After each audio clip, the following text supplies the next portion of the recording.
From Interior Alaska's most trusted news source, this is the Fbx Evening News. Good evening and thank you for joining us. Our top story this Friday, the school district announced school would be canceled this morning due to the hazardous weather. This came after multiple closures yesterday when in just a matter of moments the roads went from clear to completely iced over.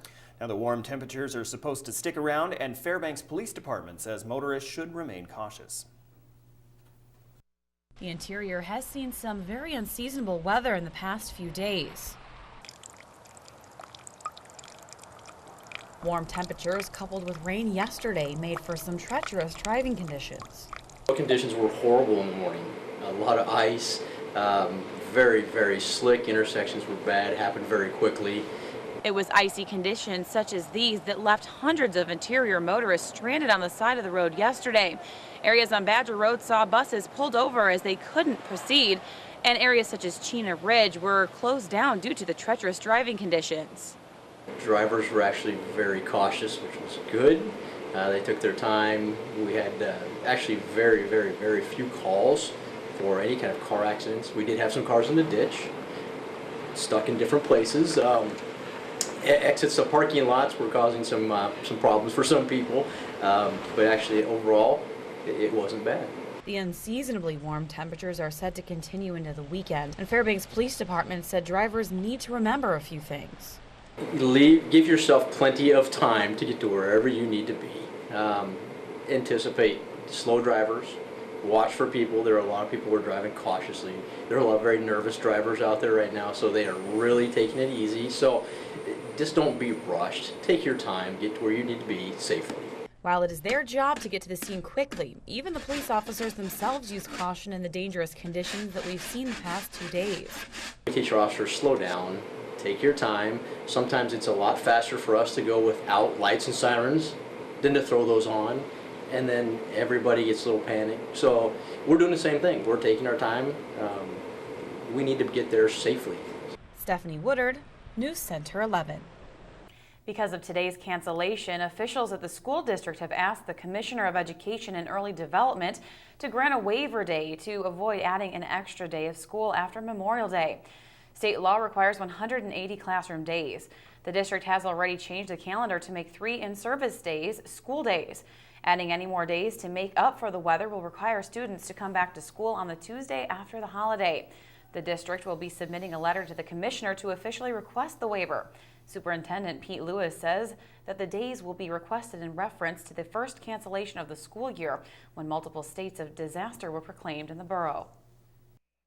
We'll make the request for 1 day at this point in time, but in the first closure, there was a state of emergency that was declared by multiple entities in terms of Fairbanks, from the mayor to the governor to the president, in terms of the state of emergency. And so we'll see how the first waiver goes, and if that is sufficient, and then we'll hope that we don't receive any more rain. A Fairbanks Superior Court judge has set a mid-February deadline for lawyers for Eugene Vent to decide whether or not to combine his post-conviction relief filing with the rest of the men known as the Fairbanks Four. Vent's attorney said in court today that while she initially had wanted to combine the cases, prosecutor Adrian Bachman said that it might cause problems for Vent. While some of the other men initially confessed to the crime, Vent maintained his innocence with investigators. Vent is currently in prison for the 1997 murder of John Hartman, along with Marvin Roberts, Kevin Pease, and George Freeze. The state will still have until May 15th to respond to the new evidence that has been presented, even if the cases are combined. In his State of the State address earlier this week, Governor Sean Parnell focused on education. News Center 11's Monty Bowen takes a look at some of those proposals. In his speech, Governor Parnell said the brightness of Alaska's future depends on the strength of our children. He said they set a goal 3 years ago to have a graduation rate between 60 and 90% by 2020. Well, I'm proud to report our graduation rate improved in 2013 for the 3rd year in a row. At 72%, we're better off than we were a year ago, but we still have a long way to go. He said the Alaska Digital Teaching Initiative will give students access to high-quality teachers and instruction. Digital teaching can bring together students from Tanana and Ruby with Fairbanks students. Not only will students have access to a more diverse array of classes, they will have access to a more diverse array of insights. The governor proposes repealing the high school graduation qualifying exam, saying it no longer is a valid measure of student success.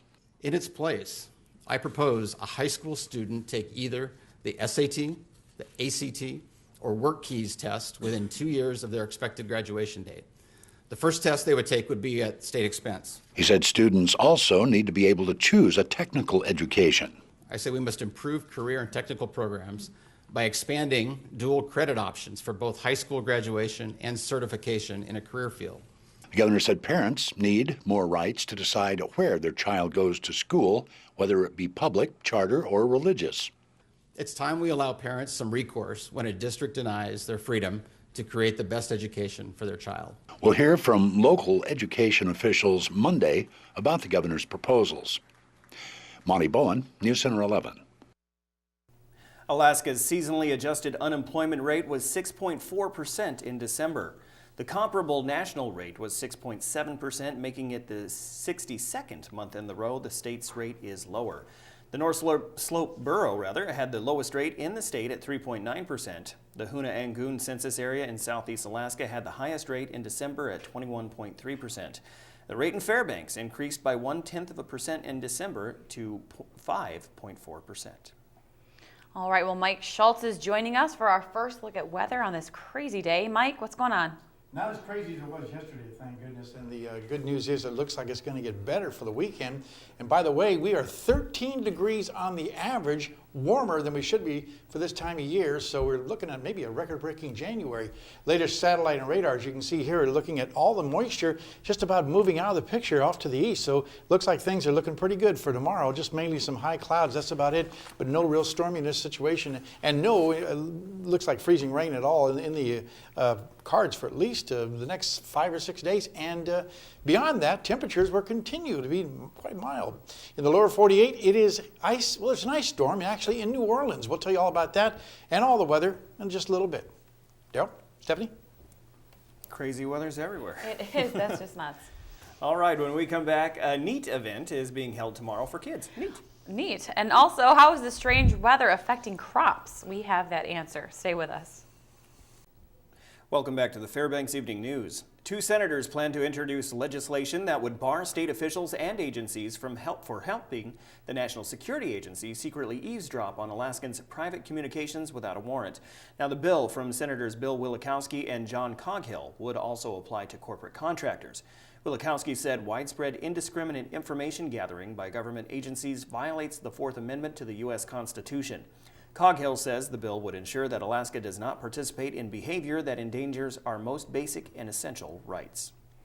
The warm weather and melting snow is also affecting agriculture across the state.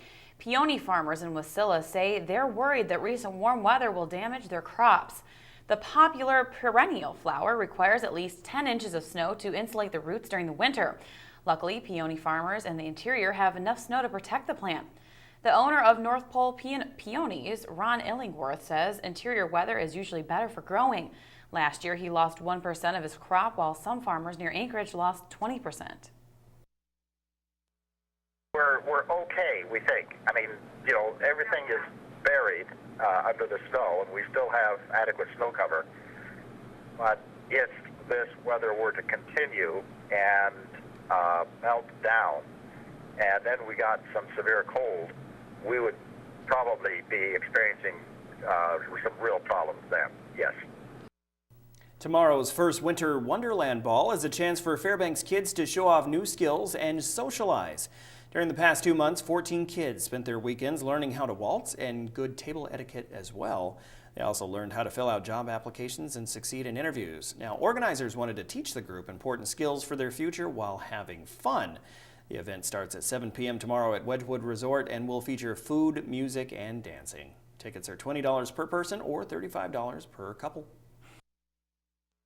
We wanted to do something different with the youth and let them know that there's stuff to do in the winter, not just sit at home and be bored. They've been coming for 2 months from 9 in the morning to 1. So this is a time for them to relax and really show their parents and the community what they've learned. So. Etiquette, huh? Like pinkies up and I think stuff so. like that. Yeah. That'll be a fun Just thing. manners out there on the dance floor as Yeah. well. Yeah, that'd be Dancing, good. you know, Yeah. maybe ballroom dancing. Sure, waltzing. Waltzing. It's pretty neat. All right. Awesome. Well, speaking of neat, Joe Cook's pretty neat, and Yeah, he has sports. He'll have highlights from the Nanook's first televised basketball game, as well as an update on the Yukon Quest. That's neat. All that and more Totally with neat. Joe next.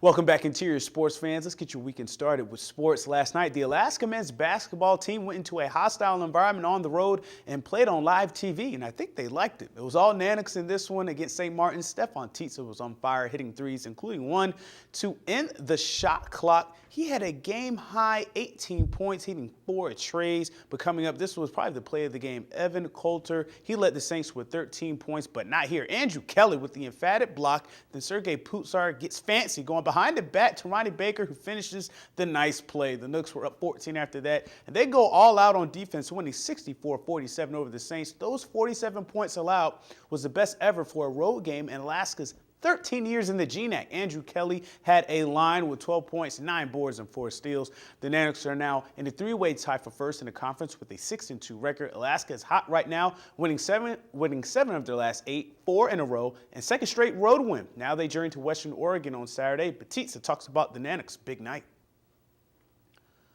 No, it gives us a lot of confidence. Gives us a lot of confidence the rest of the season.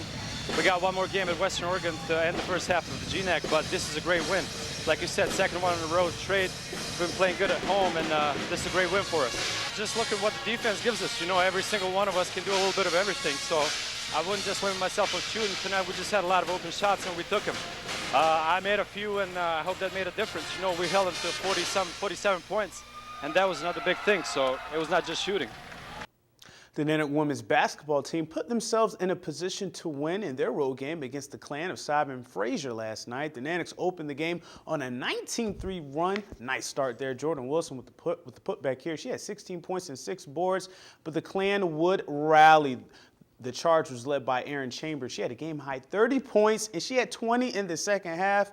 But Victoria Milton, she answered late to pull the Nooks within the one. She had a team-high 17 points. But late game drama, Kelly Logue, who scored 15 points, was called for a foul on Meg Wilson with 1.2 seconds left. The game was tied 73-73. Wilson made both free throws, and the clan escaped with the 75-73 win. Wilson came off the bench for 23 points and 10 rebounds for the clan. Alaska is now 8-8 and heads to Western Washington. The Vikings beat UAA on Thursday night.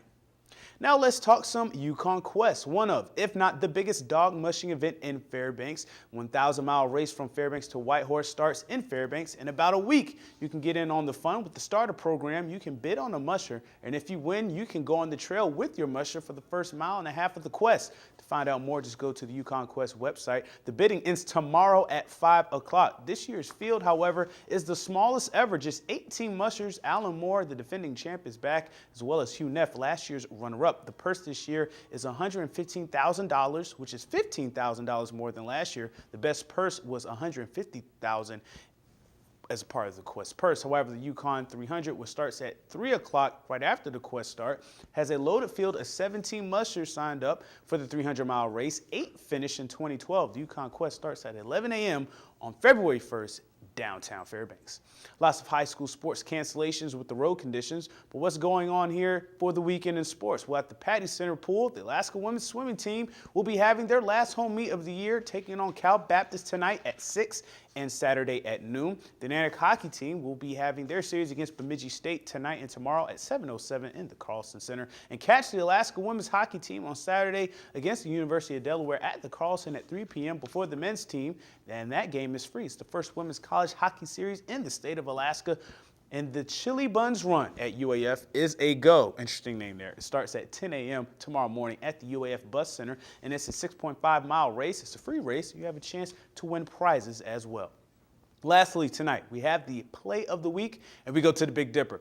That was the site where Wyatt Eggy nailed his first career NAHL goal against the rival Wenatchee Wild last Saturday, and it was a game winner. That's how you score your first goal. The Ice Dogs defenseman has 12 points on the year, and the Ice Dogs are in Texas this weekend, taking on the Wichita Falls Wildcats to pick the next play of the week. Watch KTVF 11 Sports on Mondays for the I-5 Interior Top 5 plays during the weekend recap. And that'll do it for sports tonight. Thanks for rocking with me for a little while. Come back tonight for the Sports Nightcap for scores and highlights from interior teams in action tonight. Stay cool, Alaska. I should say that's pretty warm. Mike Schultz is next with your full weather forecast, and we'll catch you next time.